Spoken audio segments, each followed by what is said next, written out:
سورہ صافات آیت نمبر 76، یہ وہ آیت ہے وَنَجَّيْنَاهُ وَأَهْلَهُ مِنَ الْكَرْبِ الْعَظِيمِ، بس یہ جملہ ہے سورہ صافات آیت نمبر 76۔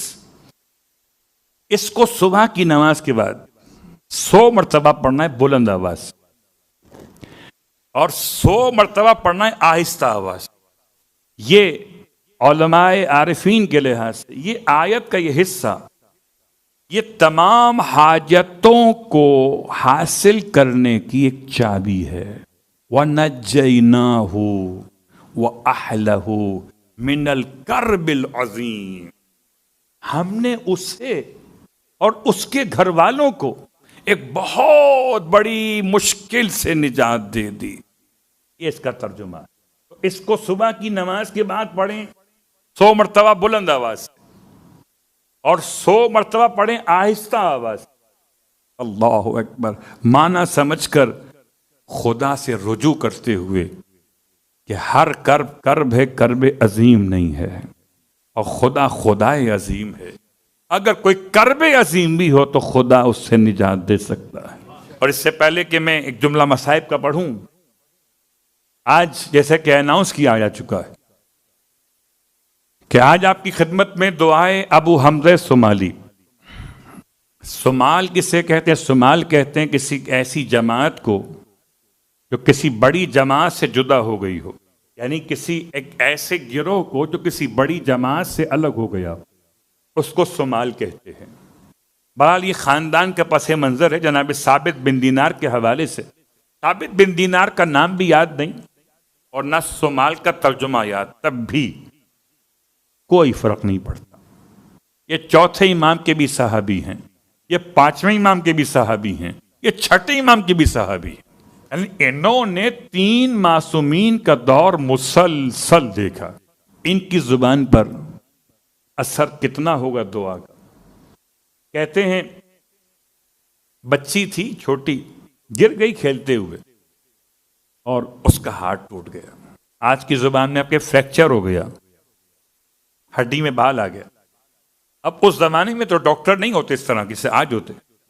اس زمانے میں وہ جراح ٹائپ کے لوگ ہوتے تھے جو ہڈی پہ ہڈی بٹھاتے تھے، پٹی باندھتے تھے اوپر سے۔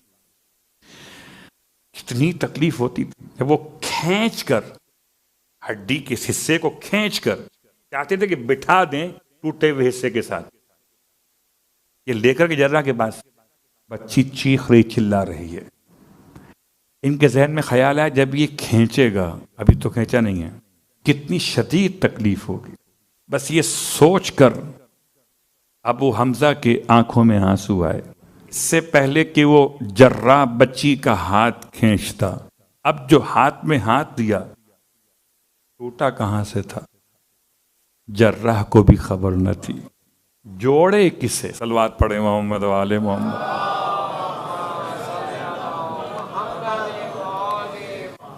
اگر راوی ایسا ہو تو دعا کیسی ہوگی جو امام سے لی ہے۔ اس دعا کا نام دعائے سحر ہے، اور ماہ رمضان کی راتوں میں ہو سکتا ہے آپ میں سے کسی نے پڑھی ہو نہ پڑھی ہو، مگر آج کچھ اس کے الفاظ سنیں گے، کچھ پڑھیں گے، شاید کوئی کان تک بات پہنچ جائے۔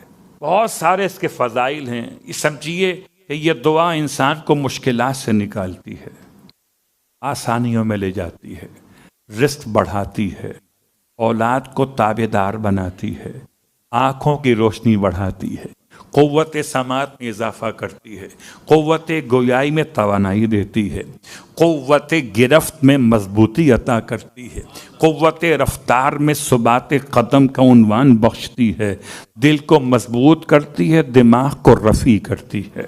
سب کچھ مسائل کا حل خدا سے تنہائی میں بات کرنے سے ملتا ہے۔ ہم خدا کو وقت نہیں دیتے، خدا تو ہمیں بہت وقت دیتا ہے۔ تو یہ دعا پڑھتے ہوئے امام نے احساس دلایا ہے کہ آئیے خدا کو وقت دیں، اس کا وقت لیتے ہوئے، یعنی تنہائی میں خدا سے باتیں کریں۔ اسی کا نام ہے دعائے سحر۔ تو